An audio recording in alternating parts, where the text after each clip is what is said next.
Welcome back in your English 2 class. Today we will start our novel, A Tale of Two Cities, which is written by Charles Dickens and retold by Annie Dilley. So, firstly I will tell you about the main theme of the novel.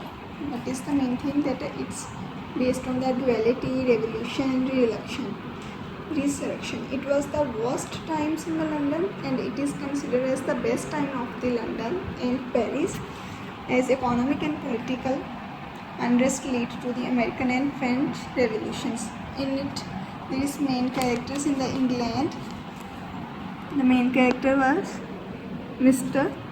Lorry, Jerry Cruncher, Miss Prose, Solomon, also known as Johann Barsad, then Sydney Cartoon, Mr. Stryver. All these were in the These are considered as England's character, and after that France, Mr.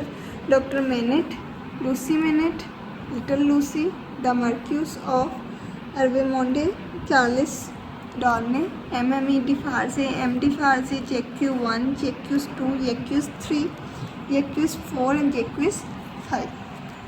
So these are the main characters.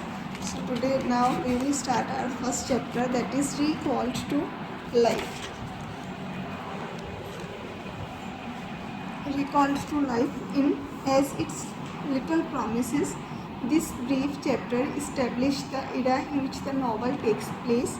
England and France in 1775. The age is marked by the completing and contradictory attitude.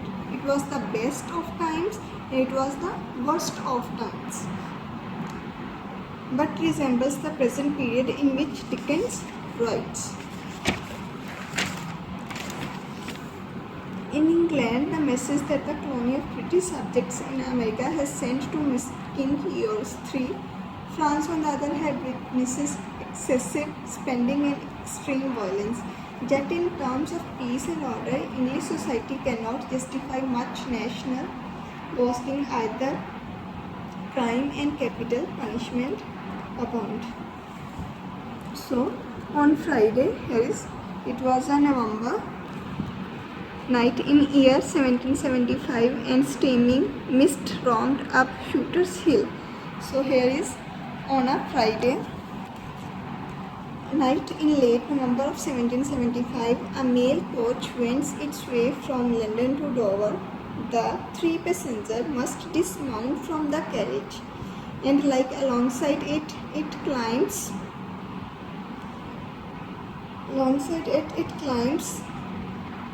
a steep hill. From out of great mists, a messenger on horseback appears and asks to speak to Jarvis Lorry of Tellson's Bank. The traveller recked wearily, fearing that they have come upon a highwayman or robber. Mr.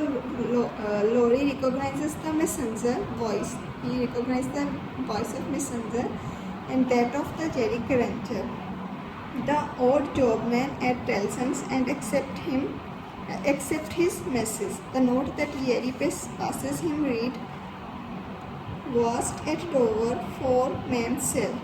Lorry instructs Jerry to return to Tellson with his reply recalled to life.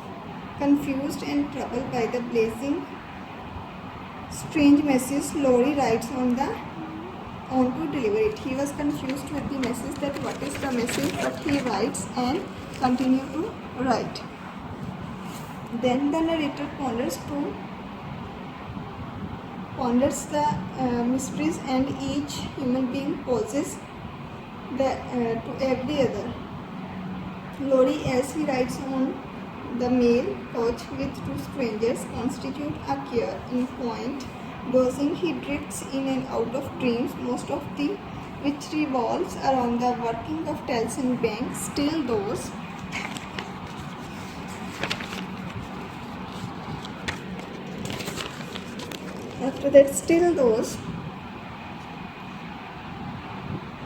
though, there exists another current of impression that never ceases to run through Lorry's mind, and The notion that he makes the way by dig someone out of the grave. He imagines repetitive conversation with the spectators who tells Laurie that his body has lain buried nearly 18 years. Larry informs his imaginary companion that he now has been recalled to life and asked him if he cares to live. Then he asked him many questions about the life. Then the ghost's reaction to the question varies. His reaction always changes. It varies and sometimes claim that he would die and some different answers he gives. The next morning, Laurie descends from the coach at the Royal George Hotel in Dover. After shedding his travel clothes, he emerges as a well-dressed businessman of 60. That afternoon, a waiter announces that Lucy Manet has arrived from London. Laurie meets the short, slight, pretty figure who has received word from the bank that some intelligence or discovery has been made respecting the small property of my poor father so long dead. After reiterating his duties as businessman, Laurie relates the real person that Allison has summoned Lucy to Paris. His father once a reputed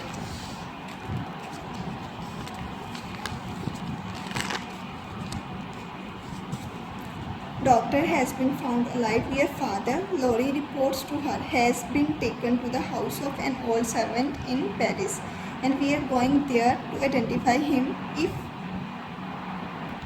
I can. You do restore him to life, love, duty, rest, comfort. Lucy goes into shock and her lively and protective servant, Miss Ross, rushes to attend to her.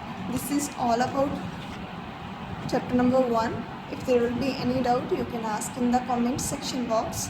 Thanks and have a nice day.